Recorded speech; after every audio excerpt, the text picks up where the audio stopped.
Assalamualaikum warahmatullahi wabarakatuh, and very good afternoon everyone. So welcome to our forum titled Intercultural Competence in a Globalized World.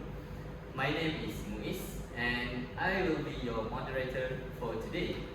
I'm also joined by two amazing panelists, Zafrel and Hariz, who will help us unpack what intercultural competence really means, especially in education, workplaces, and everyday communication.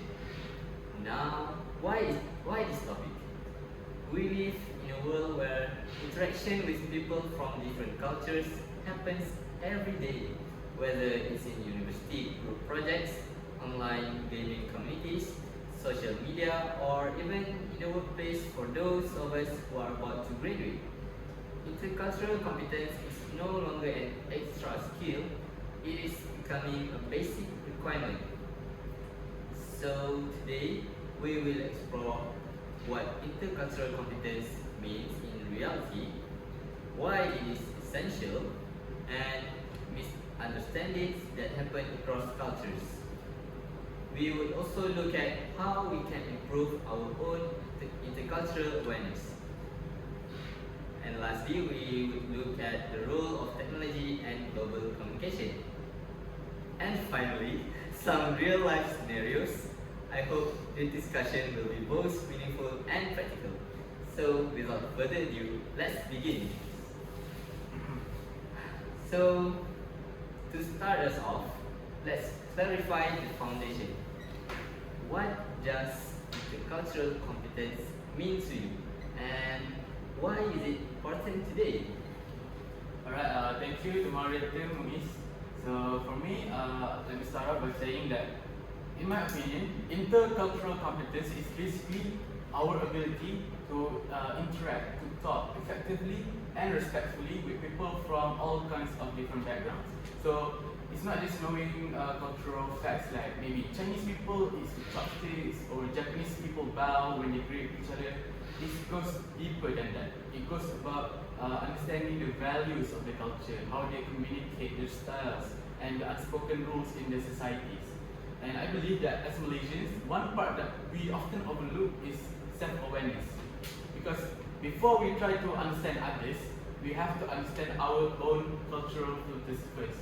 So let's say, for example, we can see that many Malaysians in real life situations tend to avoid direct confrontation. So when someone from a more direct culture gives feedback or gives criticism, we might feel offended or even mad, because we as Malaysians, we are not familiar with that, even though the original speaker's intention is not to insult. So that is why I believe that in Malaysia, intercultural competence matters today, because the world, in the modern world, is extremely interconnected. We do not just talk to Malaysians, we talk to, for example, Indonesians, Koreans, English, British people. So it's important that we expand our views. We collaborate online, we study abroad, we consume media from everywhere, and interact with diverse classmates from different cultures. So without understanding these important differences, misunderstandings can happen very easily. Sometimes small, sometimes major. So for example, in jobs, it's even more important. A company may have clients from Japan, from Korea, Europe, or from the Middle East. So if we, for example, as the company chairman, don't understand the communication norms of these different clients, negotiations might fail.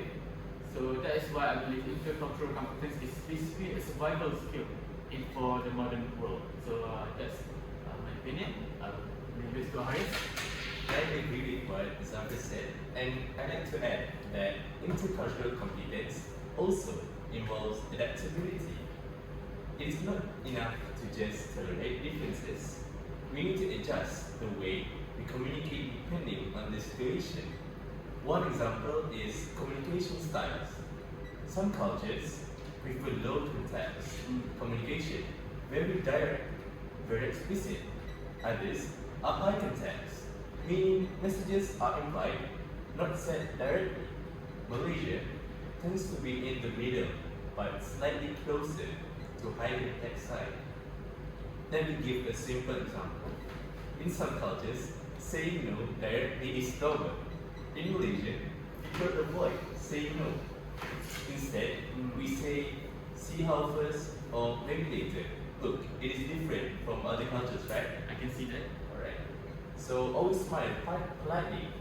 Someone from another cultural background might think we agreed with them, but actually we didn't. Alright. I also believe intercultural competence helps reduce stereotypes. How? When you actually talk and work with people from different cultures, you realize how unique individuals are. No culture is only one thing. It teaches empathy, patience, and respect. I think that's all for me. Okay, so thank you, Hariz and Zafrel. So I think what stands out from your point is that intercultural competence is not just about knowledge, it's about self-awareness, adaptation, and also respectful communication. And as we step into the global job market, these skills become extremely valuable. So before we move on, I would like to share a personal reflection as well.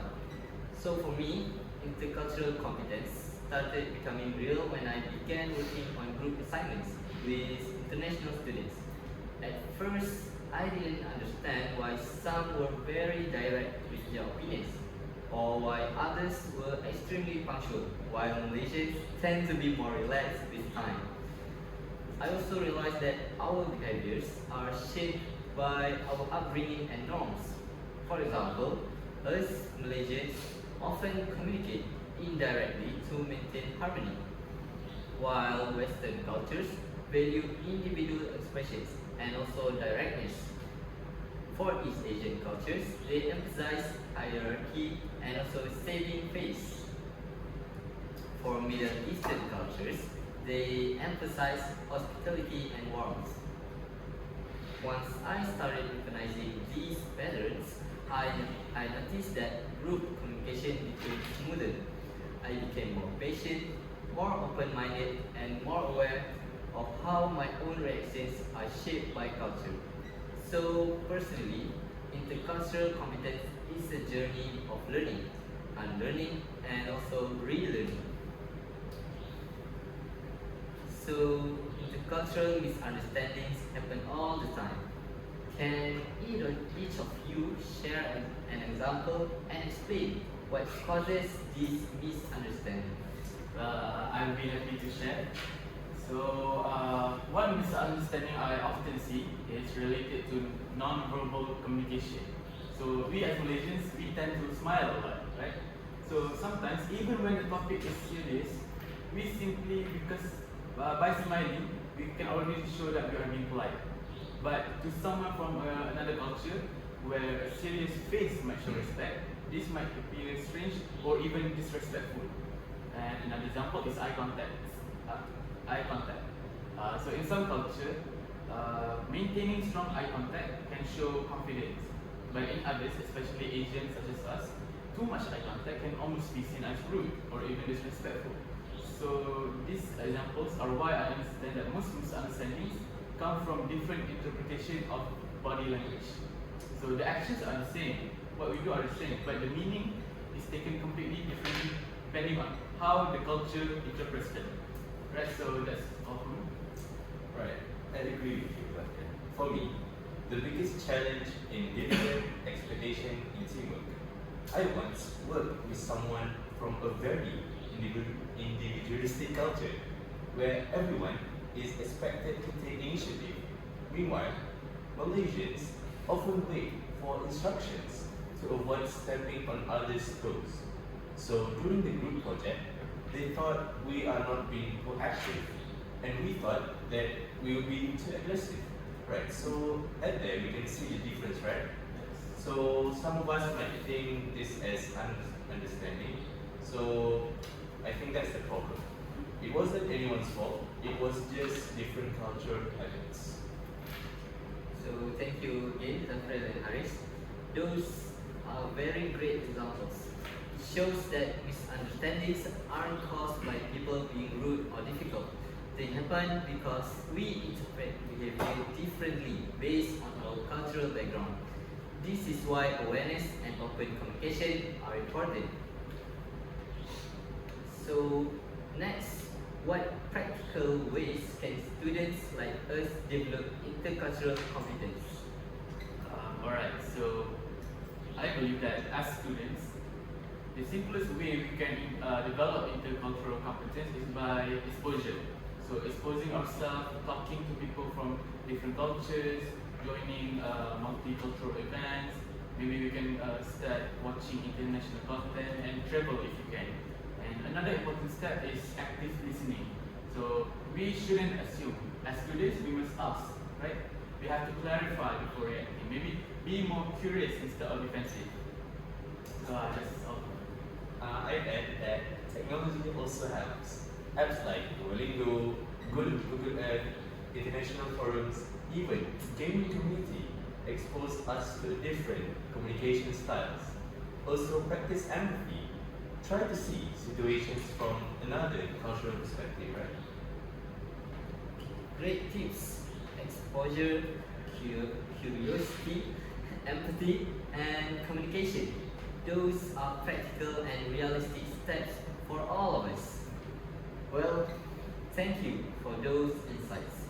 Now, let's shift to something very relevant to all of us, which is technology. So nowadays, we communicate more online than face to face. So I want to ask both of our panelists, does technology actually make intercultural communication easier, or does it make things even more complicated? Okay, I say both, because on one hand, technology obviously it connects us instantly with other people.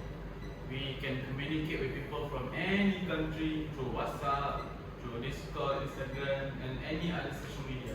And we learn about different cultures through trends, through music, songs, movies, and even memes. For example, I believe we know that in Malaysia, K-pop, anime, and Western influences has taken root in our young generation. So it shapes how the young people dress, how they talk, how they behave. So without even meeting physically, we already gain understanding about cultures worldwide. But what I see is the problem is when online communication they remove tone and body language. So for example, a single message can be interpreted in many ways. Let's say someone from a direct culture just reply with okay. It might be normal for them in their own culture, in their own society, but as Malaysians, we might think they're being angry or they're being annoyed because they're being passive, not like us. So misunderstandings like this can blow up very quickly online, but because online there is no body language, there is no physical connection.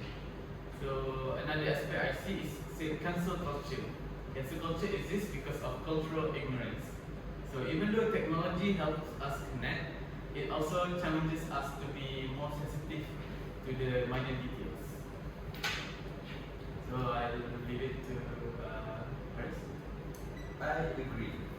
Technology opens up so many opportunities, like in gaming communities, you'll find friends from the US, Korea, and Europe in one team. That's amazing, right? Your teammates are from other countries. That's already a blend of cultures. But at the same time, every culture has different slang and humor. Something funny to one person might be offensive to another. Time zone also creates communication issues. For us, in Malaysia, messaging someone at 3 a.m. is normal, right? But for them, it could be during work or dinner time. So technology doesn't automatically improve intercultural communication. We still need empathy and awareness when we interact online. Thank you, Hariz and Zafrel. That is so true. Technology brings us together, but we must be careful not to misunderstand each other just because we can't see facial expressions or hear tone. Digital communication still needs cultural awareness. So, since most of us here will be entering the workforce soon, let's talk about the workplace. So, what are some working situations where intercultural competence becomes crucial? I give it to Hariz. Alright, thank you Muiz for the fabulous question. In multinational companies, you will definitely work with colleagues or supervisors from different countries. Different cultures have different work styles. For example, Western workplace encourage interns and new staff to give their ideas confidently, but Malaysia are usually more reserved. We might wait to be invited to speak because we don't want to look disrespectful. That's the difference, right? From Malaysia and other countries. But to them, staying quiet means you aren't interested or don't have any ideas. Then they might think we are lazy or unprepared. It's not that. It's just our cultural norm. So if we don't adapt, things get awkward. What do you say, Zafrel? I agree, exactly. Even small things like email styles can cause misunderstandings. For example, some cultures write short or straight to the point emails, but for Malaysians, we might see that as rude. So we prefer to start with greetings or more polite wording. But there are also differences in negotiation. Some cultures negotiate aggressively, while others might prioritize harmony and peace. Intercultural competence, I believe, can also help reduce conflicts. Because when we understand these differences, we can collaborate better. Many companies now want employees who are globally competent. It makes us more employable and ready to work anywhere in this global world. So, thank you again, our both panelists. So, right now, graduates aren't just competing locally, we are competing globally. These skills could be the reason we get hired over someone else. So now let's go a bit more practical. I'll share a scenario and both of our panelists will give their thoughts on what's really happening and what could be done. So for scenario A, a Malaysian student working with a German teammate feels their feedback is too harsh. So what's actually going on here, Zafrel? From my experience with the German culture and talking to Germans, I believe that Germany has a very direct communication culture. So if they think something is wrong, they will say it openly. They do not care about your maybe apprehension or to be polite. Not because they dislike you, but because they genuinely want the work to improve. Maybe we feel this because as Malaysians, we usually soften our criticism to avoid hurting the feeling. So maybe that misunderstanding from that student comes from the different intentions. So I see the solution is for both sides to communicate expectations clearly early on. So how about you, Hariz? Yes, and they can also set good rules, right? For example, we give feedback politely, but honestly, when everyone understands the intention, there's less room for hurt feelings. Yes, I agree. Yes. Okay, so thank you for the answers. So for scenario B, a Japanese lecturer doesn't say no directly and the student assumes silence means yes. Then problems happen later. So I give this question to Hariz first. I think Japan is a high context culture. Silence can mean disagreement or discomfort. Students should confirm decision by asking politely instead of assuming. Just a simple question like, so this means yes, correct? Can avoid conflict. And I agree. And that's also why I believe clarifying is so important. Because we shouldn't guess what other people are thinking. We should ask them. I see. So now let's move on to the next scenario. For scenario C, a gaming squad with players from different countries accused because of slang and trash talk. So let's talk about it, Hariz. Gaming culture is diverse.